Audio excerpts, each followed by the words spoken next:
awa na Luanda ezalaka fete ya monene oyo bato nyonso mpo babandaki kozela barataki na bango décembre mais 8 mars ezabile bandeko na ngai ezalaka ya koyinda mwana nyonso ya mwasi alataka liputa oyo tobengi na kombo ya bamama elengi suka te toujours ambiance na Palaca le 8 mars ekendaka biso kaka boye le 8 mars kaka boye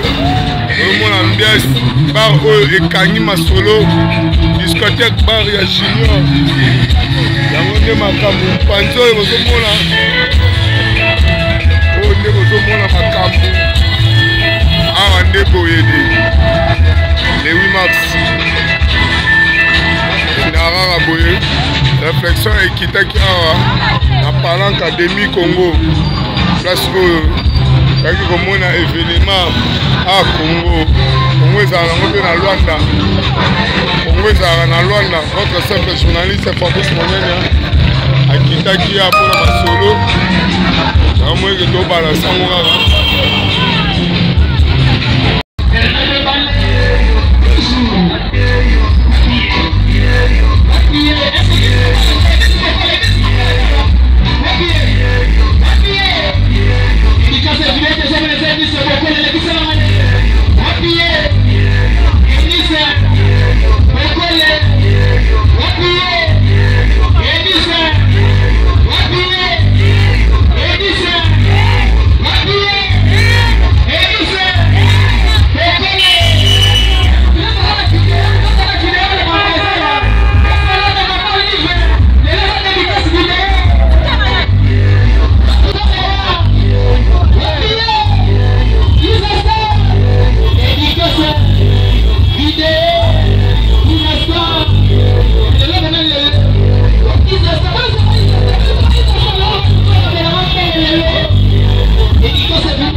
awa na Luanda ezalaka fete ya monene oyo bato nyonso mpo babandaki kozela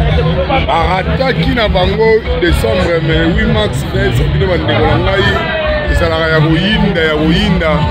mwana nyonso ya mwasi alataka liputa oyo tobengi na kombo ya bamama